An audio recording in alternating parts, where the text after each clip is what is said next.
Goedendag allemaal, welkom bij deze nieuwe aflevering van onze podcast over pro-life zaken. Vandaag hebben we weer een interessante gast uit Amerika. Dit keer gaat het om Steve Jacobs. Een man die zijn thesis heeft gedaan over toch wel een aantal onderwerpen rondom het begin van menselijk leven. En met name de vraag ook aan biologen, wanneer begint het menselijk leven? Nou, wat de uitkomst daarvan is, gaan we het over hebben met hem. En ook over zijn toch wel bijzondere aanloop naar zijn uiteindelijke afstudeeropdracht. Dus we gaan maar beginnen met de introductie van meneer Steve Jacobs. Hello Steve, welcome. Thank you for having me, Chris. Thank you, sir, for making this time. Well, I've already told the people at home a little bit about you and why we're having what the topic is today. But could you maybe introduce yourself a little bit, explain to the people what you currently do for a living? Sure. So hello, everybody. My name is Steve Jacobs. I was born in and grew up in Chicago. That's where I ended up going to grad school as well as law school. And that's where I work now. So I work for Illinois Right to Life. Illinois is the state in which Chicago is housed. And, you know, internationally, most people know Chicago because of the Bulls, Michael Jordan. So I grew up under that shadow following the team during my teen years. So I basically work for Illinois Right to Life on specific issues in Illinois, but I also work on the national and international stage. So most recently, I actually filed an affidavit in support of a case in South Africa related to the recognition of preborn humans under their constitution. So really, I'm blessed to be what I see as a professional pro-lifer. And I'm just here to provide whatever education, support, information, strategic planning. To me, I had a lot of opportunities to, let's say, make a lot of money in law. And for me, there's nothing more important than advocating for the rights of preborn humans, because it's the greatest inequality and the greatest human rights violation that the world's ever seen. And that's just how I strongly feel. Right. Well, I have to agree there. Of course, that's totally true. Now, in 2018, I think there was a bit of a media storm surrounding you, and in particular your dissertation.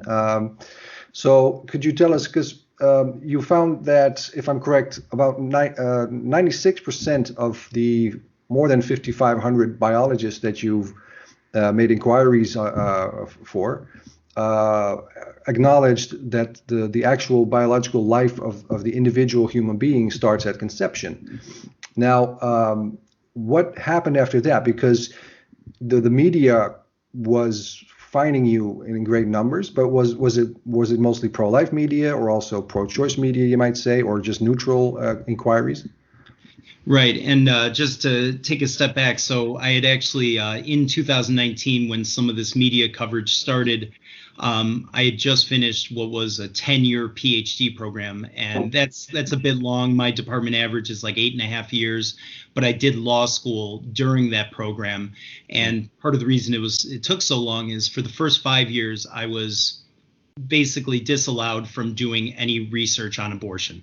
There were numerous attempts where I would go to professors asking to develop a research proposal related to the abortion debate, and I was told categorically I can't do it. It's too controversial. It's not my place to do it. Just basically every attempt they could make to squash me. And even recently I've talked to some friends who see it as ostensibly I was experiencing a form of bullying, that they knew that I had a genuine interest in this, and they knew that I was not thinking dogmatically about it like everybody else.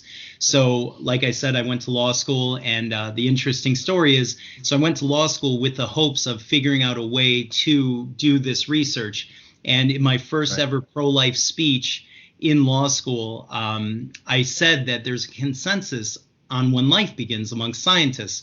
So when I got the paperback from my ultra liberal professor, who was, adamantly in support of the pro-abortion movement, he put a question mark and said, "Where's your source on whether or not there's a consensus?" And in that moment, I was like, oh, well, I'm a researcher, so I'll prove it, right?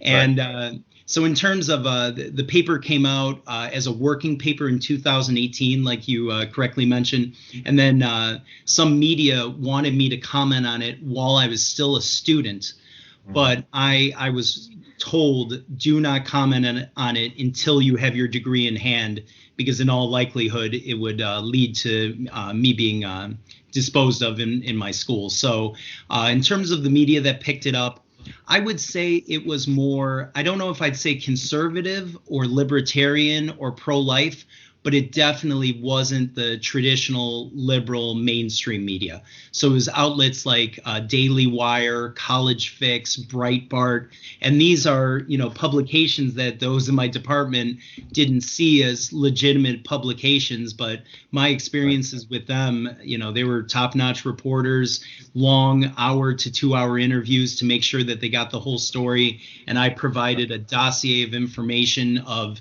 contemporary information when I was in my program.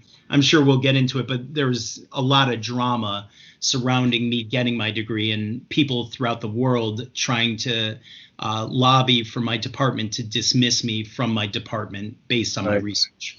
Right, and I read somewhere that you also had even your own promoter was actually not really on board with your topic. And that was probably the biggest reason why you spent so many years basically stagnant in the research, because he actually told you to stop your research at one point, didn't he not?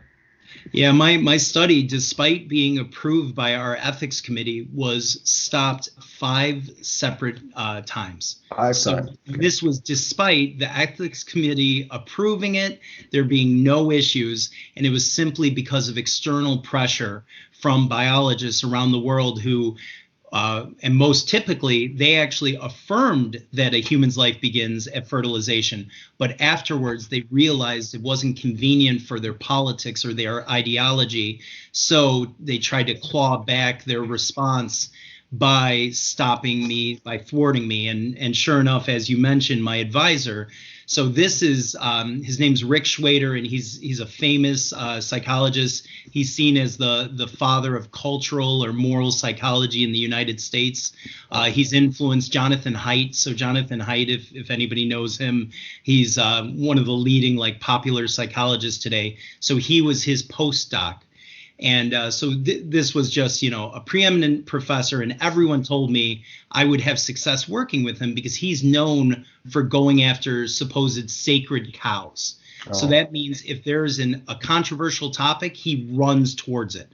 And he had a lot of controversy over his career. So he actually did support me in the beginning. He knew I was going to law school, and when I came back, we'd work on my dissertation. He went through all of my surveys, looking at every jot and tittle. I mean, we debated every word choice. But unfortunately, I think there was a confluence of events with President Trump being elected.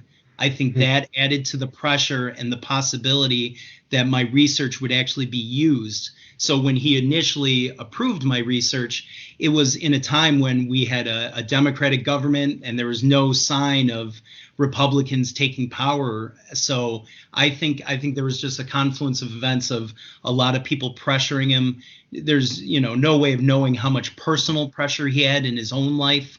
My understanding is he was an activist in New York in the 60s and 70s, and in all likelihood he advocated for abortion rights. And sure enough, in our conversations, he told me there's no situation in which abortion should be illegal in his opinion. And sure enough, my 4 committee members, every single one of them were adamantly pro-abortion.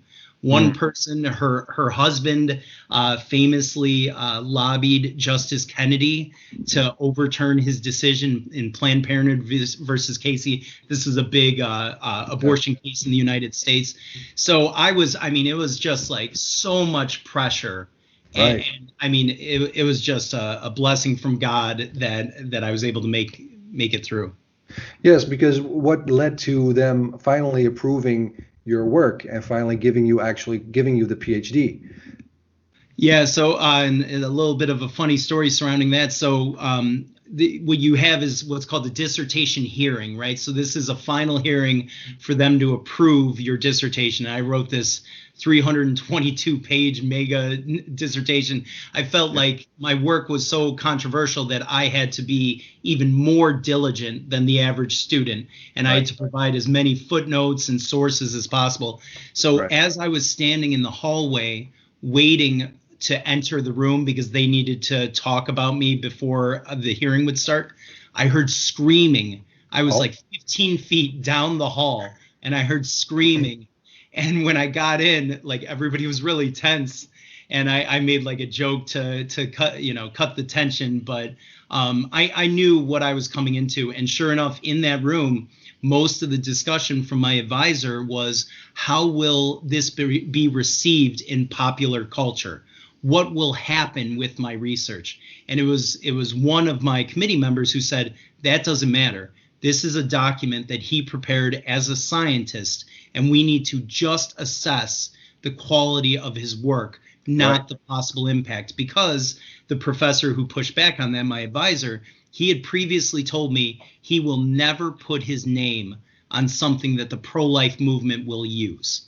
So he saw my research as potentially important, and he based on his own morality, based on his own beliefs, whatever it was, he literally told me he would not support it. And sure enough, he actually left as my advisor as a power play to force me to stop my research.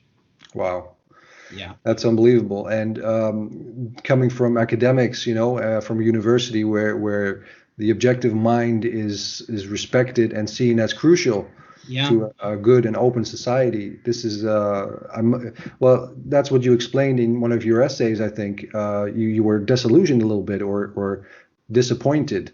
How was that restored? Because I heard that, I read actually that there was a new promoter that was a far better experience in your view. Absolutely. So what happened was, so when you do a dissertation, you have to propose it, right? You have to do a proposal hearing. So we did the proposal hearing. It was approved. There were no issues. And literally 1 week later, my advisor said, you can't do the study on when life begins anymore. At that point, I had only collected about 1,000 participants data, and it was only American biologists. And I wanted to do a worldwide study. And I had spent over 500 hours going to websites for Chinese professors, for Russian professors, and I had to translate it into English just to find out their contact information. I ended up with like 70,000 email addresses. Wow. So I wanted to broaden it out and to do it worldwide, right?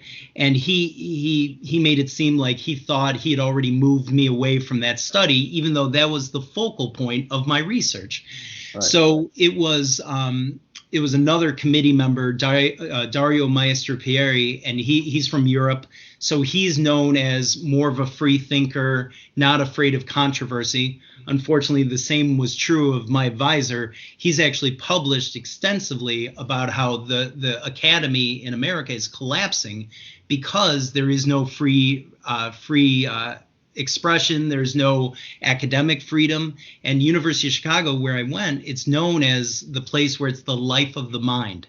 And he's even been quoted as, you can't be afraid to upset the apple cart. That's like an American expression. I don't know if you have an equivalent there, but basically you have to follow the argument where it goes. And you can't be worried about what people will think. You have to follow the truth, right? Yeah. So that's what I was doing. But unfortunately, I was following a truth that was inconvenient to his beliefs. So this other professor, in the beginning, he said, I don't know enough about your research. I can't be your committee, the head of your committee. And unfortunately, I had to go to several professors in different departments to basically plead with them to support me, not as a content expert, but rather as somebody who recognizes that my academic freedom is being suppressed and nobody would support me. Even the head of my department, I was told. So this Dario, he was helping me along the way, and he told me, well, you should reach out to the head of our department because they should support you, given the fact that you already have an accepted proposal. And she wouldn't support me, and I was just at the end of my rope. And Dario, like in a moment where I basically was faced with the choice of leaving the school or continuing my research, I feel like God put it on his heart to help me. And I mean, what a powerful moment that was, where I know he was adamantly pro-abortion. His wife is a very famous researcher. I had been her TA. My understanding is she is as well. So I don't know how much guff he had to take because he helped me, but it was just, given how long my journey was, this was like 8 years in. I'm borrowing all this money to go to law school to get my PhD. And I mean, I'm on the precipice of just it all being for nothing.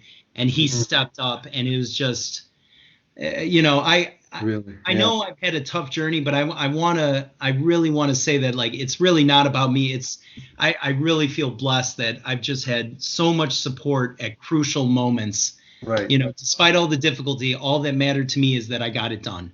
Exactly. I don't care if they ruin my reputation, if they badmouth me behind my back, which I hear about a lot, but all that mattered is that the research got out there and the truth. There's a famous quote from St. Augustine. I'm not Catholic, but I know this is a famous quote. Truth is like a lion, set it free and it'll defend itself. And I saw that as like, that was my job, is to just set the truth free. Right. And I was just thinking about a quote by Thomas Wolfe, I think a famous American author, who also in an essay, I believe, when he discussed the book of Job, and he talked about the confidence to speak the truth, even though you're up against 1,000 men who cry out that it's false, what you're saying. And I think that kind of reminds me of your situation. You had basically no support.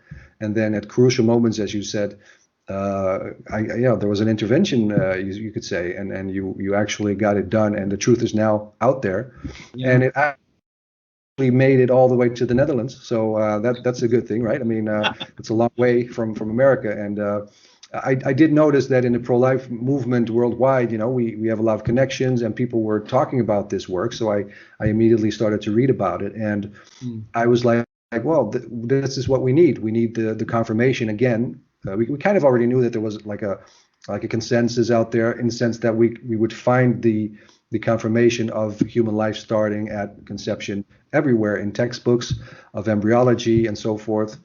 But this, what you've provided, is the grand confirmation, I would say, of the reality that there actually is a consensus. And the interesting thing was, though, that a lot of these biologists, I don't know how many, but definitely a chunk of them, were kind of reluctant to give you their honest answer, because they kind of felt like, okay, this may be indeed an argument that I'm giving the pro-life movement with my answer.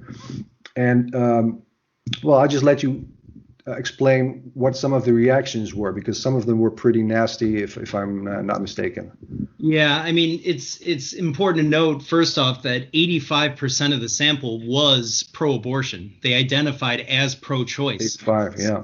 And this is like a legal concept, is you're giving an answer against your interests. So when somebody, it's one thing when a pro-life person says it, but when a pro-abortion or pro-choice person admits it, it's true, because they don't have any bias that would support it. And if anything, they have a bias against admitting it. Yeah. And you're right about there's been so many writings. I mean, this has actually been a known fact since 1828. That was when we first discovered the 4 laws of animal development, mammalian development, and basically that all mammals start as a zygote in the zygotic stage. So really, I mean, it's amazing. The quotes I've read from, even Alan Guttmacher, he was an early president of Planned Parenthood, and he's the namesake of the Guttmacher Institute, which is the research arm of Planned Parenthood. He has a quote, I think it was it might have been like 1933, saying like, everyone knows that it's a human. And there were medical journals that said the only way we could get support for abortion, because Americans are so against killing, is to convince them that it's not killing.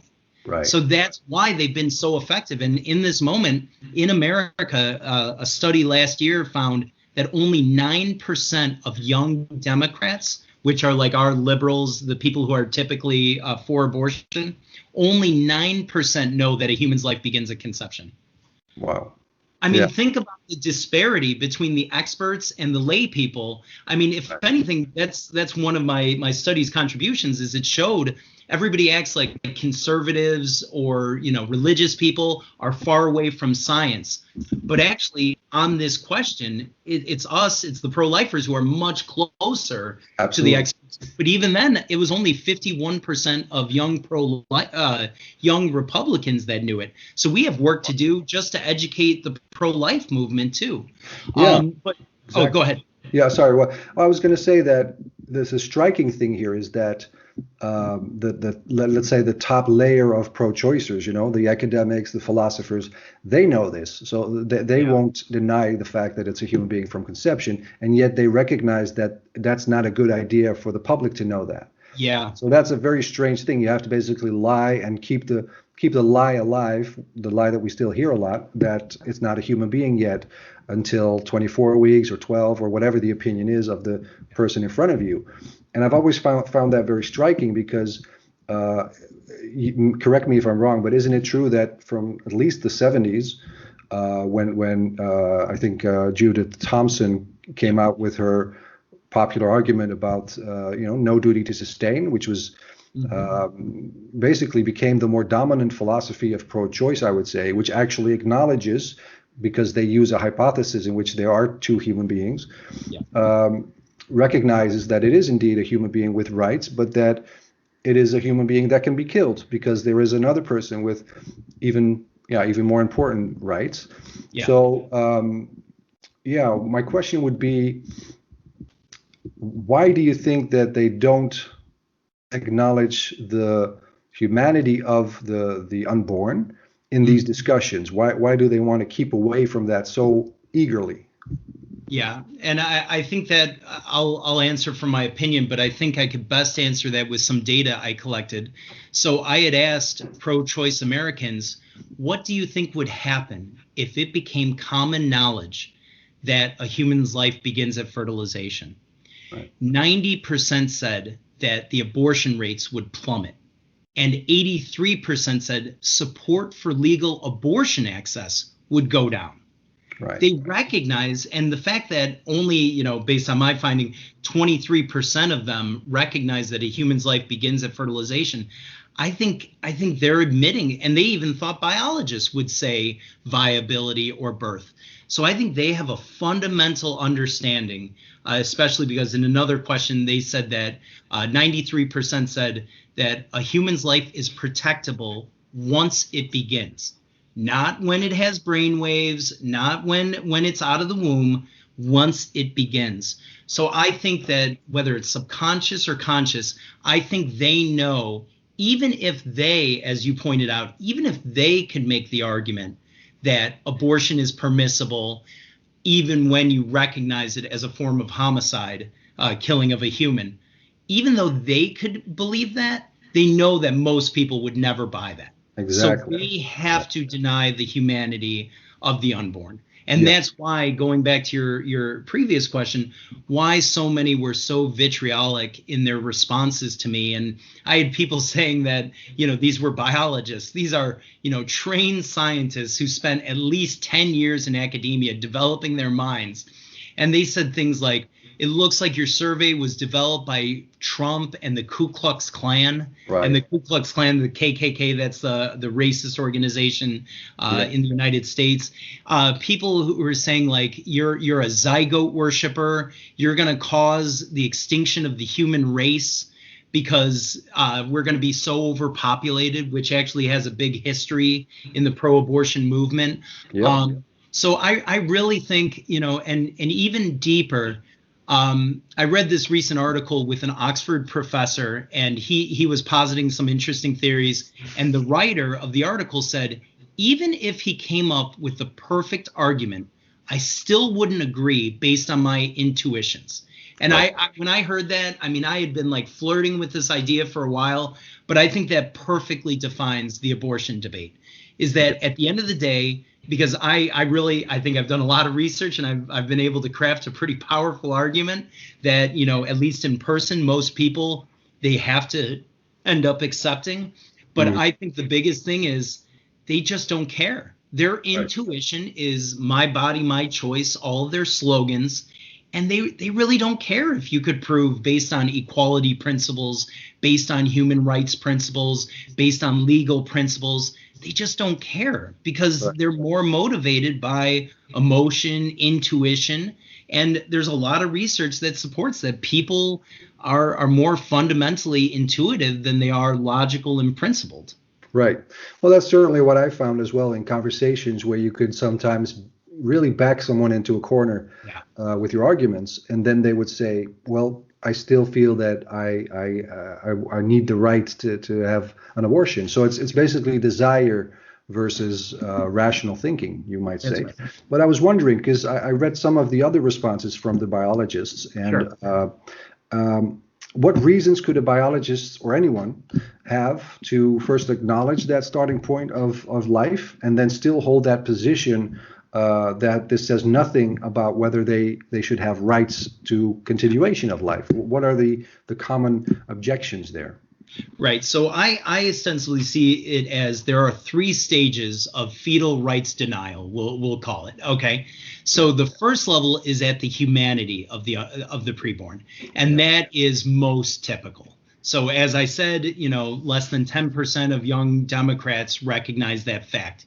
So the easiest thing, and that's why they fight it so strongly, is that it's just easy to say, well, they're not humans. And guess what? If they're not humans, any effort to restrict abortion access is merely an attempt to control a woman's body.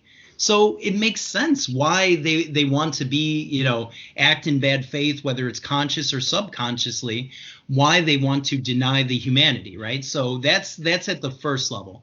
The second level is what I see as the Peter Singer's move. Okay, so he's a famous philosopher. I'm sure you're familiar. So his argument is, of course it's a human, and sure enough, we have quotes from him that I use on, we have a website called whendoeslifebegin.org, just while I remember it. And this, how you were talking about all the sources in embryology and textbooks, I with my team at Illinois Right to Life, we compiled over 200 sources.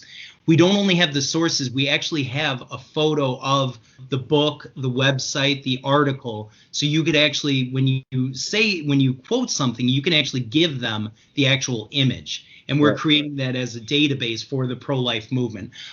Sorry for the tangent. So his argument would be, of course it's a human, but that doesn't mean that it has rights just because it's a human, because it isn't a person, which is a philosophical concept used to basically dehumanize humans, right?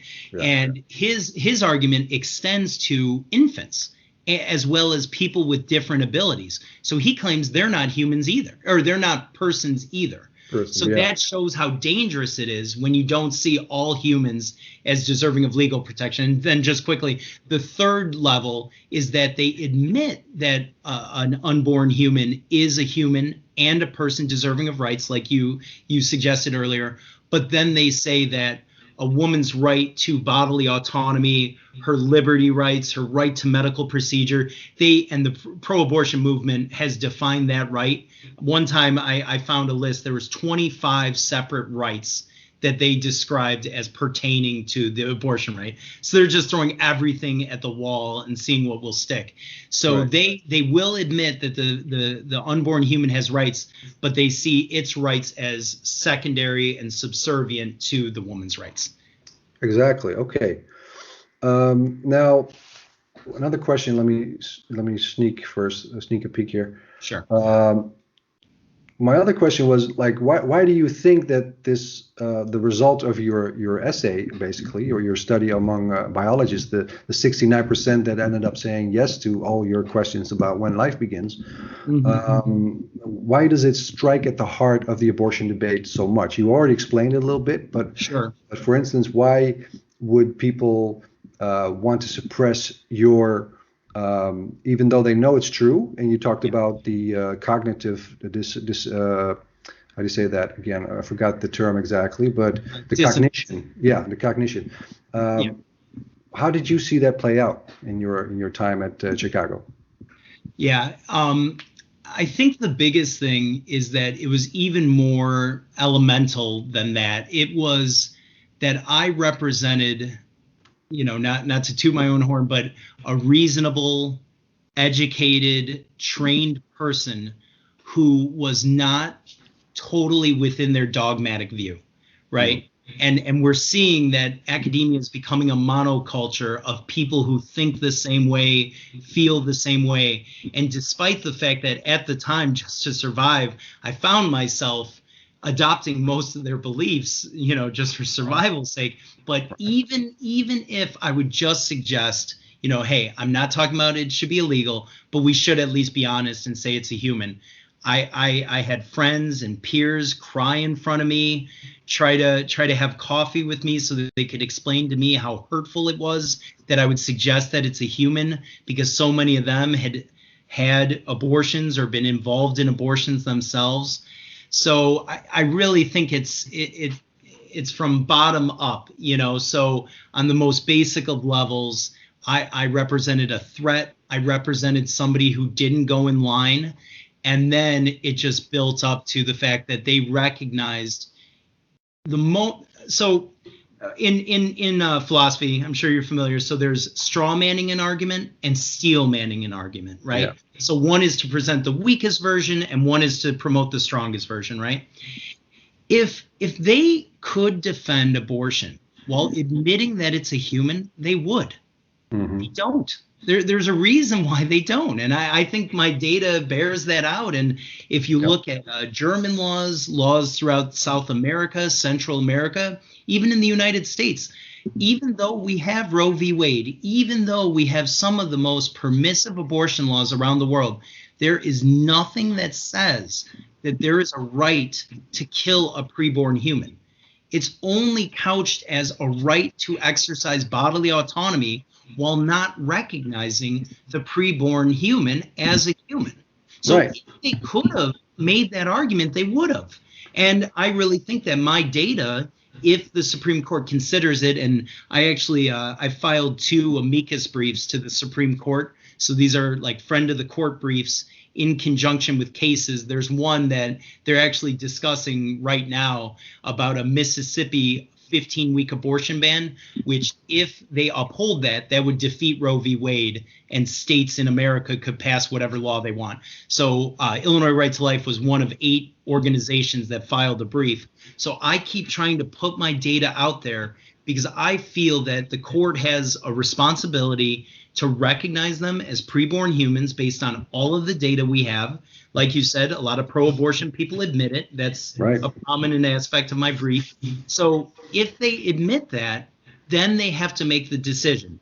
Either you believe in equality and you believe that all humans equally deserve rights, and that is what they've said in previous cases, or they need to take a new turn and try to make the argument that even though they're humans, even though they're deserving of rights under the Constitution, they do not have a right to life because there is a right to an abortion. And I just genuinely believe they won't make that argument, and they can't. And well, now that you mentioned this, I think perhaps you'll find that the Dutch laws for abortion are very interesting in that regard, because let me first explain that the Netherlands is kind of a compromise country. We don't have like a 2-party system. We have like a 12-party system or something like that, and that is basically expandable until for infinity, Yeah. And so the abortion law, when it finally was drawn up, late 70s and early 80s, and it was implemented in 1984. What it still says to this day, funny enough, is that it's unborn life, which is an interesting terminology. They don't call it a clump of cells, or they don't avoid it either. They just say unborn life. But at the same time, and actually it says also there in the law, it says the doctor has to, how do you say that, make sure that the woman, the mother, understands that she has a certain responsibility for this unborn life, which is also very interesting. But then the next line says, Germany. Yeah. Yeah, but then the next line says, but abortion is only allowed in a case of an emergency. And then the next line after that says, the woman decides what constitutes an emergency. So that's kind of how but it's kind of a schizophrenic way to build up a law. So, so perhaps we could talk about that later offline if you want. If you might think that's an interesting case to look at for what your projects are doing. Now another thing was you spoke about humans and persons. Yeah. And you said that, for instance, Peter Singer says you have to be a person. I always ask the question, why do you have to be a person? And usually people can't answer that. But then what would be the difference, according to you, between a human and a person? Okay, so starting off, legally, there is none. From a human rights perspective, there is none.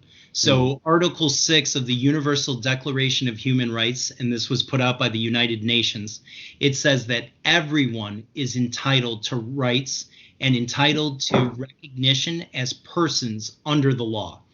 Right. So, and then if you look at the preamble, it says that this instrument is meant to protect all members of the human family. Okay, so when it comes to the UDHR, the declaration, all humans, now there could be a debate about what a human is, but all humans are persons and deserve recognition. This debate over personhood, it's actually what really set me on fire for the abortion debate. I was in undergrad, I took a series of ethics courses within our philosophy department, and I found it so interesting that personhood is typically used it's essentially an inclusive concept. It's something that is used to extend protections to human-like non-humans. Okay, so there have been attempts to get a river legally recognized as a person. An orangutan in Argentina was recognized as a person, right? So person just means that which is protectable, right? So if you see it extending from humans to non-humans because we feel that they have some quality that's deserving of protection, why is it that it's used to actually dehumanize and reject the rights of some humans? So what an interesting concept that we're saying persons are, some humans and human-like and some human-like non-humans, but not all humans. That wasn't the purpose of that concept. So really, it's a distortion of why we have personhood. But Peter Singer would argue you don't deserve rights inherently as a human. It's some quality of humanness, sentience, the ability to feel pain, consciousness, whatever arbitrarily selected criterion they decide. But this really, when you think about it, it stands in direct opposition to the Universal Declaration of Human Rights, which, again, it says that this extends to everyone, regardless of any distinction based on age, size, nationality, creed. So here we are using this concept to create inequalities. It really just flies in the face of the whole purpose, and they just use it, and very effectively, because, I feel like there are a lot of pro-lifers who say, well, yeah, it's a human, but maybe it's not a person. All humans are persons, and this is actually consistent with U.S. Supreme Court decisions. So in the 19th century, in the 1860s, when they were debating what is our 14th Amendment, and this extended protections to African Americans after the Civil War. So senators at the time said this extends to all weak and helpless human beings. Later on, Supreme Court justices said this extends to all conceivable humans. You can't create distinctions between humans because then there is no equality. We have to see it as every human is equally deserving of rights. So personhood is really a philosophical tool that some use to distort their basic argument, which is not all humans deserve rights. That's the core of their argument. Some humans deserve rights, which that's their prerogative. But if you're a human rights activist and you believe in universal human rights, you can't deny humans' rights for the first, 24 to 40 weeks of our lives. because that is the case. You know, you survived your country's abortion laws. I survived mine. Any one of us could have been killed with impunity for the first 24 to 40 weeks of our lives. Yeah, exactly. And so basically what you're saying is that all we have to do as a pro-life movement is hold the authorities to their previous promises to humanity, which reminds me then of Martin Luther King when he said, you know, somewhere I read those speeches about you know, holding them to their own standards. Exactly. And making sure they become inclusive for each and every one who belongs to the human race. Yeah. So that's exceptionally. It's also interesting, by the way, again, looking at the Netherlands, that for now about a year, we in the Netherlands, everyone is allowed to register unborn children as persons into the persons register, of the government. And why they did that is actually a left-wing type of initiative. It was because they recognized that some people had miscarriages. Mm-hmm. And these children that were obviously wanted did not have recognition with a name and a date in the public registers.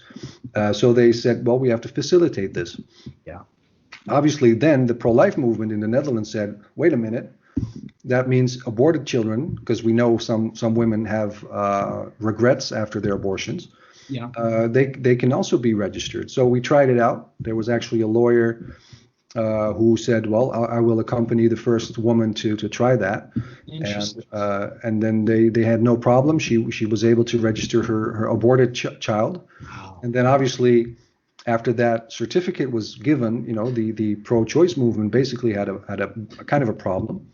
And the way they've escaped that is basically by saying, well, this new law facilitates in a feeling. So if you feel that it was a human being and it was your child, you could register it, but it doesn't mean that now they have rights, which is very strange, because that would mean I could make up a child that never existed and register it now. Sign your feelings.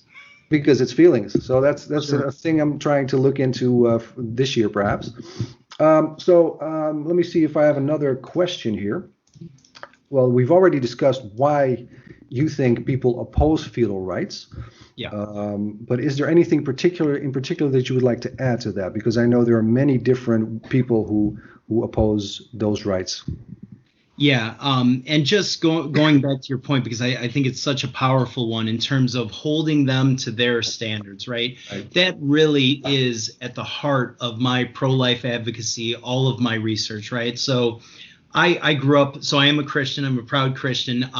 Now, if you'll notice, that factors none in any of my research, any of my writings, because I understand that not everybody accepts the Bible as authority, God as authority. But really, that was the strategic decision I made at the beginning of this journey, is that if they're the ones who we are trying to convince, or we're trying to educate, we're trying to help, we need to do it on their terms. We need to do it on their playing field. And it's just incredibly fortuitous that we don't need to use any outside concepts. All we need to use is science, which they purportedly believe in, when it's convenient for them. The Constitution, our laws, concepts of equality, human rights, those are not typically seen as pro-life or conservative or religious concepts. So all we have to do is use all their concepts, but we have to hold them accountable. So even in the law that you mentioned, the Dutch law, here's a case where if you're recognizing it as a person, the question is, how could that person not be extended the same rights protections? So, we've actually seen some, I would call them somewhat like trolling attempts, where you take their argument to the natural extension, right? So an example would be, if a woman could determine when there's an emergency for her to have an abortion, the question is, why can't she determine if it's an emergency for her to kill her 2-year-old or her 3-year-old?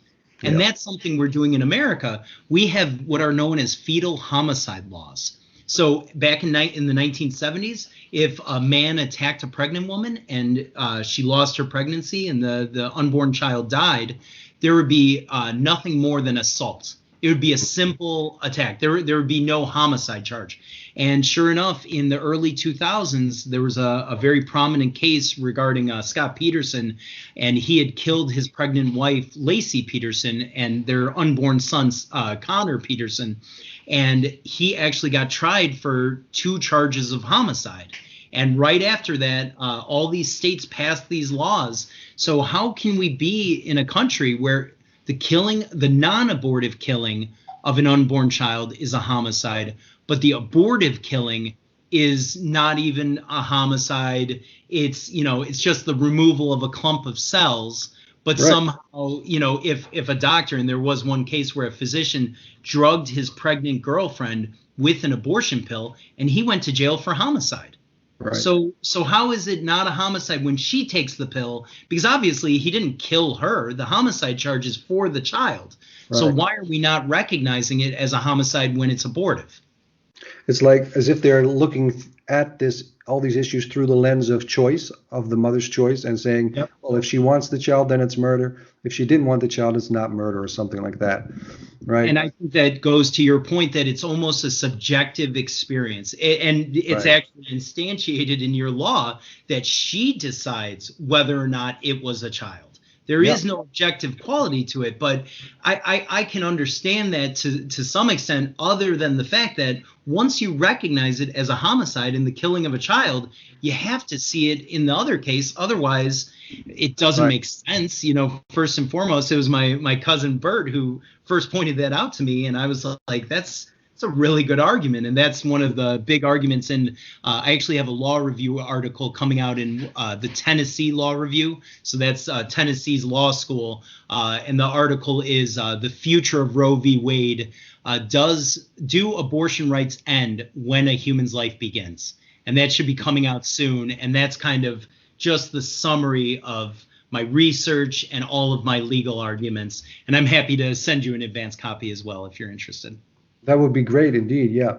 Well, one thing you mentioned is real quick is that, we don't actually need biblical right. arguments. And sometimes I say that something I like to add is that all truth is God's truth because, he's the great creator. So yeah.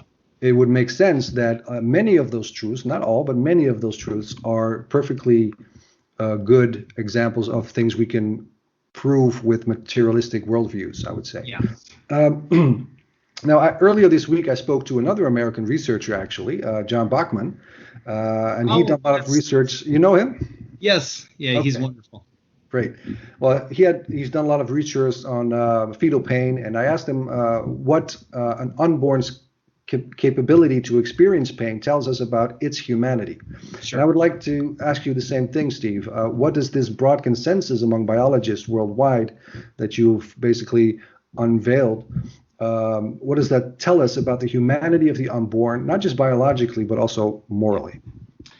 Yeah, so that's such a good question. And just quickly, I don't focus on pain because, again, I kind of feel that's an arbitrary category. What if somebody was in a coma or somebody was born without pain receptors? Would that make a difference, right? But to your question, which was such a good question.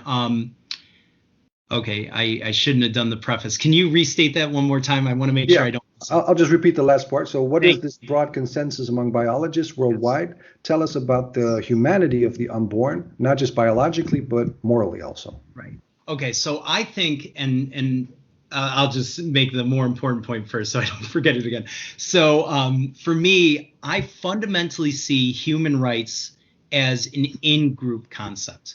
Okay, so this is something that's big in psychology and philosophy. So there is your in-group and your out-group. For a long time in human history, we did not see all humans as members of our in-group. We saw it as we're a tribe, you're a threat to us. What matters most to us is our survival. So even if we have to kill that other group for our survival, it's worth doing, right? We're not in that day anymore. We're not in a primal day. There's a reason why we have a universal declaration of human rights. Our in-group are humans. Now, animal rights advocates, they're trying to extend it to species. And they say it's speciesism to say that a human deserves rights, but not a cockroach, right? But that's not mainstream. We don't all agree with that, but we do. And sure enough, in my research, I found 96% of Americans said that they believe all humans deserve rights and all humans equally deserve rights. Right. Once you take that concept, there is no difference between that single cell, that human zygote, and a 60-year-old president of a country. They might not be the same, and they might not be equal in terms of their abilities, but they are equally deserving of rights by sole virtue of their humanity. And the reason why we know that that single-celled organism is a human is that biological humanity is solely defined by having a human genome, a human genetic code, and developing in the human life cycle. So the reason why a sperm isn't a human, which, I mean, I couldn't even believe it when my advisor asked me why the release of semen is not mass murder after we had talked about it so many times. I mean, you can't even believe, like, very smart people who echo this, right? Yeah. But simply, those are haploid organisms that only have half the genetic code. And the reason why a body cell, which you'll hear a lot of pro-abortion people say, you know, it's no different than a toenail cell or an elbow cell, those cells are not developing in the human life cycle. So the only thing that is a human, and this is from the zygotic stage to the embryonic to the fetal, and then throughout your life after you're born, it's solely because you have a human genome and you're developing in the human life cycle. And just like we don't have principles that say a 2-year-old doesn't have the right to life, but a 50-year-old does. And that's because all humans are equally deserving of protection. So if I had to really say what the thrust behind human rights, equality, it's the notion that if we do not extend it as broadly as possible to our in-group, to humanity, you see atrocities like in the early 20th century, because those people were deemed not deserving of rights. There is no greater existential threat to humanity, to people, to our peace as a species, than for us to start saying that this group of humans is not deserving of rights, but this one is. And many will say that's a slippery slope. We're good. We just recognize born humans, and we don't have to worry about the denial of human rights. And I think that's a fool's errand. I think if we do not stamp out all distinctions between humans in terms of rights, I think we are always at risk of them using personhood to say, well, that person has crazy conservative ideas, or they support Donald Trump. So yeah, they're humans, but they're not really deserving of rights like we are. And I think over the last 4 years, we've seen a lot of dehumanizing language and a lot of attempts, both in America and around the world. So I think even if you don't care about the unborn, just as a human rights advocate, I think all of our energy should be put into ensuring that all are given legal protection. Right. Well, now it's only fair, I guess, to also look at the flip side of that. Like, in all those other cases where people used to be dehumanized and marginalized, the issue with them receiving those rights was never really a problem for another person's existence, or at least their rights to their bodies. Now, that's the main difference perhaps with the abortion debate, that people say, well, even those people, of course, who say it is a human being in the womb, they say, but the woman's right to not sustain the life of another human being with her body for an extended amount of time is a greater right than that right to life. So this is, of course, this hits to the core of pro-life as well, because I think no pro-lifer is happy about, if there would be a law that says abortions are now banned, then that would result in a lot of forced pregnancies, of course. Nobody wants that. Nobody is happy about that, let's put it that way. But it is, in our situation, we see that as the lesser evil, you might say. They see it as the greater evil. So how would you respond to that action? Fantastic question, Chris. So it sounds like there are two issues, and they're two built within each other. So the first one is how unique abortion is in terms of it being a competition of rights. And then the second question is, how do we resolve that competition, right? Yeah. So to your first question, in all honesty, while it's unique in terms of the bodily aspect, it's not unique in there being a competition. So unfortunately, in Nazi Germany, the arguments were made that the people with Jewish heritage or Jewish religion, that they were suppressing the rights of other people because they couldn't flourish economically due to the Jewish descendant bankers.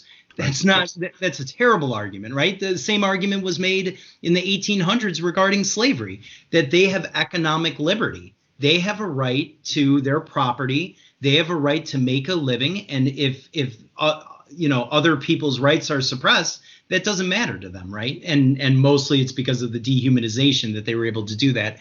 So I wouldn't say it is that unique. I would argue that any right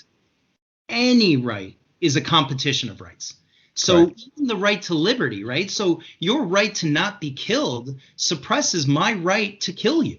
And there are death cultures throughout human history. The Vikings, I mean, to say something like a country deserves sovereignty and they shouldn't be raided by other countries, you're suppressing the Viking way of life.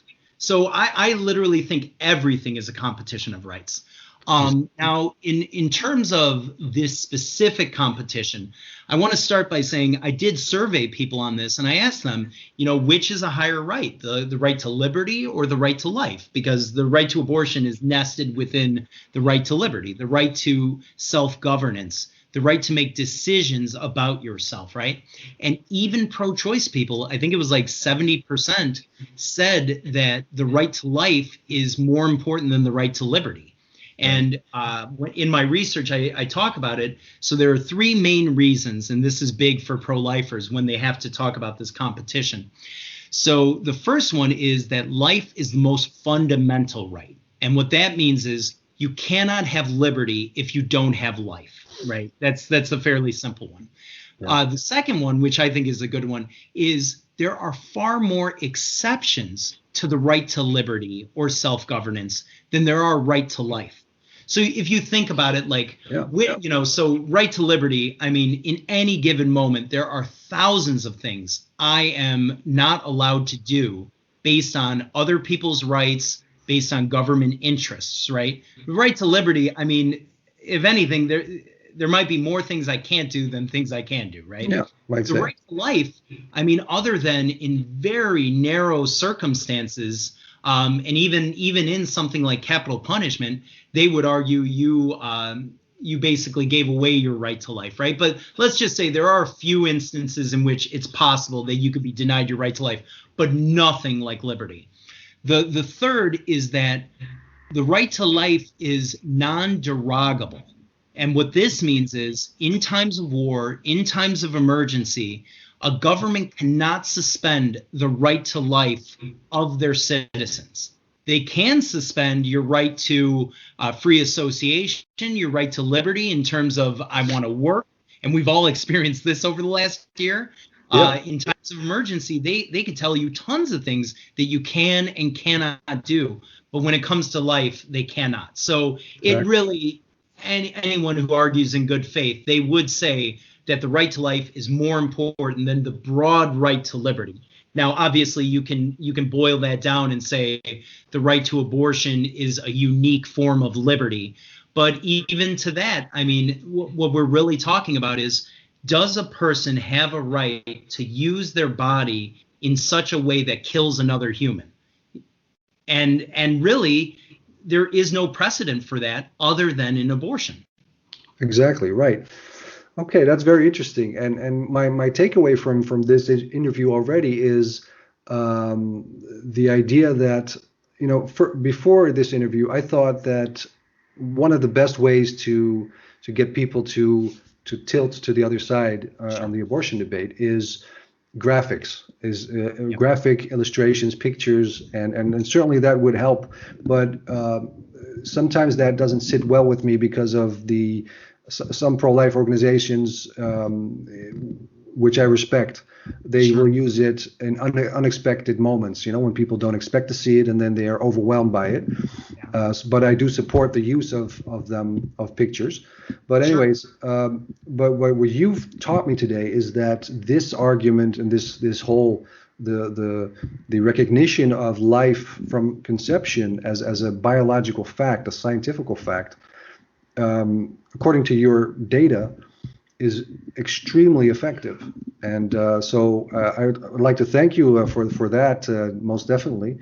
And the interesting thing also is that you've talked to all these biologists, but you yourself are a man of the law. You've done law school, and so it will be very interesting to see your future projects on how to get laws turned. I heard you mention something in Mississippi, which I'm definitely going to follow. And well, if you have any websites on that, please share them later on so I can give that to the audience. So for now, we could talk hours more, I feel. Oh. But unfortunately, we have to, of course, keep in mind the time of the podcast. I'd love to thank you for your time and for your expertise on this. I see you as somebody who's done a great deal, sometimes not to your own benefit, which is something we actually absolutely need to have more of in the pro-life movement. We need people who are willing to stand against these masses, you might say, that are against what we stand for. And so I salute you for that. And well, I hope to talk to you again sometime soon. So maybe we can delve into a new topic and maybe uplift the pro-life movement in the Netherlands with regards to what you're doing. Absolutely. And Chris, thank you so much for having me on your show, and to all the people who support fetal rights in the Netherlands. I just want to let you know I truly see myself as that professional pro-lifer. And if there's any way I could help you or anybody in your organization, if it's okay, I'll give my email address so people could email me. Sure. Yeah, okay? that'd be great. So it's steve@illinoisright2life.org. And truly, what you've given me the opportunity today to share some of my information, I mean, it was hard fought. It was very costly, personally, financially. So really, none of that mattered without it getting out there. So I just want to sincerely thank you, Chris. And I wish you could have seen how happy my mom was. She's even more excited than I was. It was a great honor, and I really hope to have more conversations like this with you. I absolutely agree, and say hi to your mom for me, and well, I hope to talk to you again soon. Okay. Thanks. Good talking to you, and bye-bye. Greetings.